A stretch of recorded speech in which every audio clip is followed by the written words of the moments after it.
ఇదిగో నర్మదా. చెప్పక్క. 5 నిమిషాల క్రితమే మా అమ్మ వాళ్ళు బయటికెళ్లారంట. ఇంట్లో లేరంట. రావడానికి కోసంత టైం పడుతుందంట. మరి ఎలా మరి? సర్లే, ఈసారి ఎప్పుడైనా వచ్చినప్పుడు కలుస్తాంలే.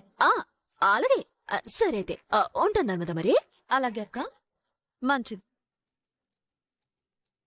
మొత్తం నటన. అత్తయ్య గారు బయటికెళ్లారంట.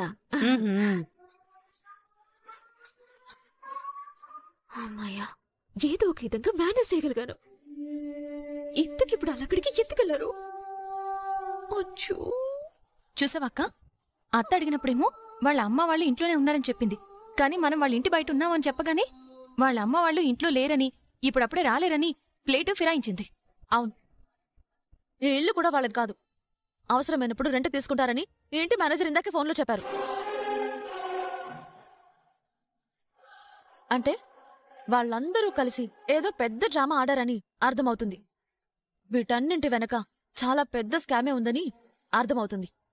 వాళ్ళ డ్రామాలకి, ఈ చిక్కుముళ్ళకి సమాధానం దొరకాలంటే అసలు వల్లి వాళ్ళ తల్లిదండ్రులు ఎవరు, వాళ్ళ ఇల్లెక్కడో తెలుసుకోవాలి. అవునక్క, ఫస్ట్ మనం వల్లి వాళ్ళ ఇల్లు ఎక్కడో తెలుసుకుందాం. అప్పుడు వాళ్ళ ఇంటి చుట్టుపక్కల వాళ్ళని ఎంక్వైరీ చేస్తే వల్లి వాళ్ళ పేరెంట్స్ గురించి మొత్తం డీటెయిల్స్ తెలిసిపోతాయి. అవును, తెలుసుకుందాం. వల్లి వాళ్ళ ఇల్లెక్కడో తెలుసుకుందాం. వల్లి సంగతి, వాళ్ళ సంగతి తేలుద్దాం.